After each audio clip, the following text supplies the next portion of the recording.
Assalamualaikum dan salam sejahtera. Saya Nurhani binti Karol Azman dari Pusat Pengajian Psikologi Gunaan Dasar dan Kerja Sosial Universiti Utara Malaysia. Saya adalah pelajar Correctional Science di bawah bimbingan pensyarah Dr. Saralah Devi.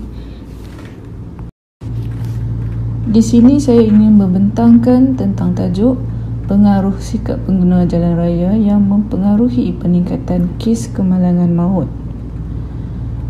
Malaysia merupakan antara negara yang mengalami kadar kemalangan dan kematian yang paling tinggi di dunia. Merujuk statistik kemalangan jalan raya oleh pihak Jabatan Keselamatan Jalan Raya JKJR dalam masa 9 tahun, iaitu dari tahun 2011 hingga 2019, mencatatkan sebanyak 55,887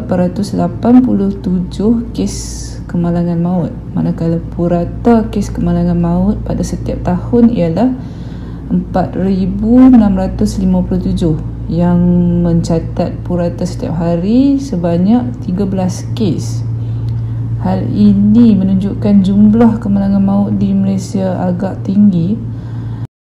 PDRM juga merekodkan sebanyak 9 kes kemalangan maut yang disebabkan oleh pemandu mabuk sejak Januari hingga Mei tahun 2020.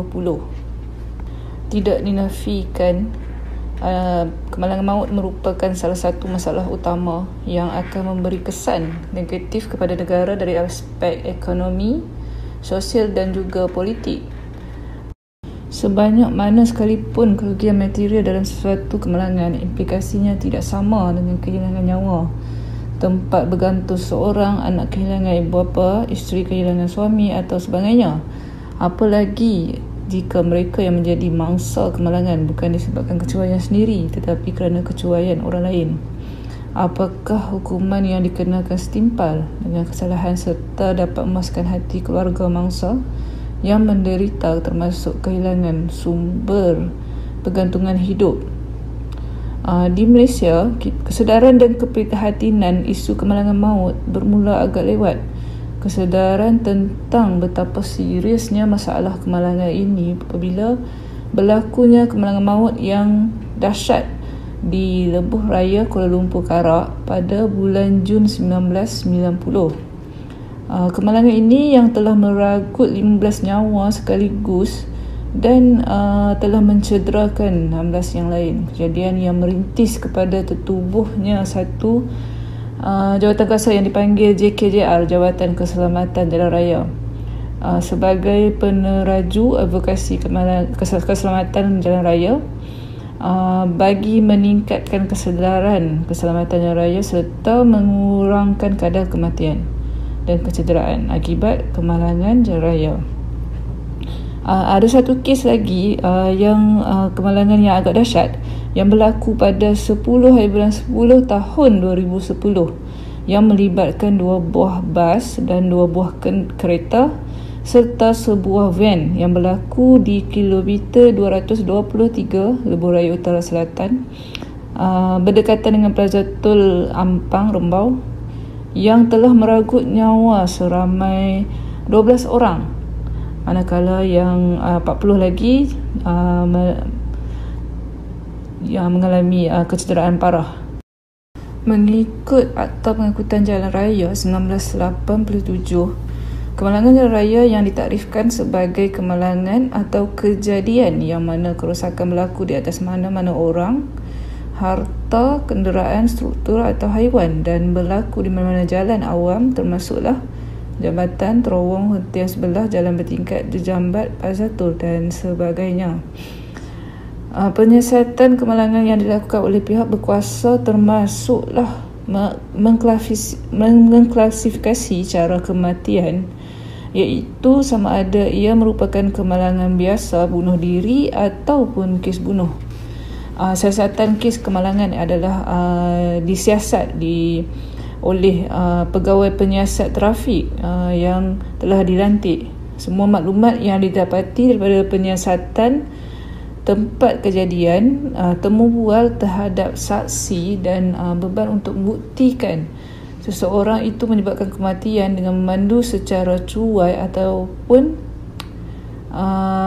memandu secara berbahaya adalah terletak kepada pendakwa.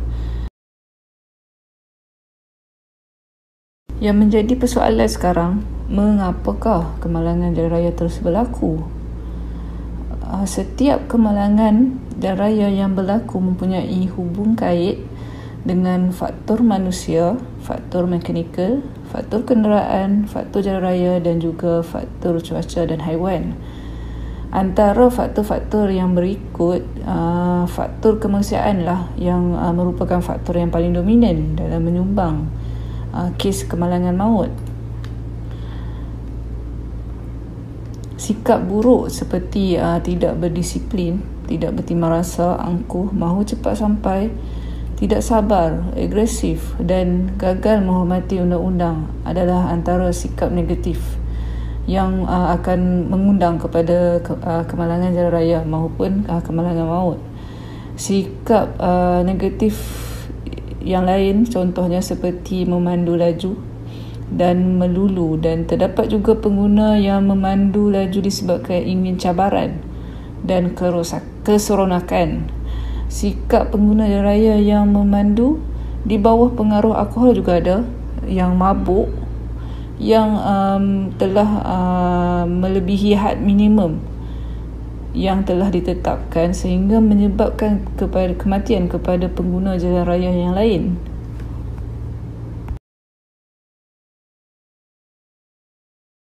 PDRM juga menegaskan kemalangan maut sebagai satu musibah yang berlaku di jalan awam atau persendirian yang berpunca sama ada dengan kecuaian atau kegagalan mana-mana pihak yang melibatkan aspek pemanduan, pelakuan keadaan jalan raya dan persekitaran yang mengakibatkan apa jua bentuk pelanggaran termasuk kes terbabas atau pelanggaran sehingga menyebabkan kematian.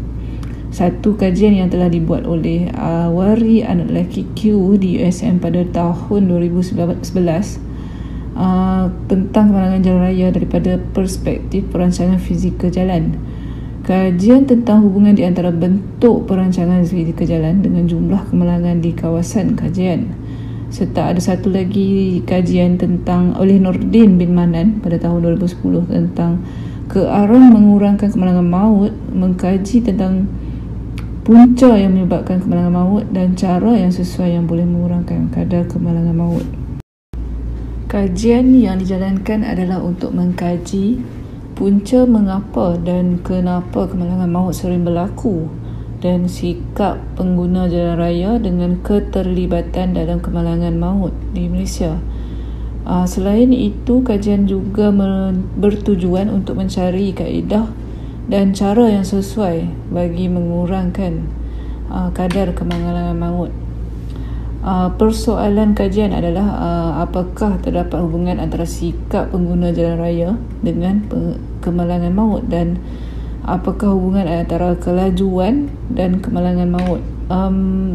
Kajian yang menggunakan kaedah kualitatif dengan cara menembual pegawai polis iaitu pegawai penyiasat trafik dan pendakwa raya yang terlibat dengan kes siasatan kes kemalangan maut dan pendakwaan kes kemalangan maut.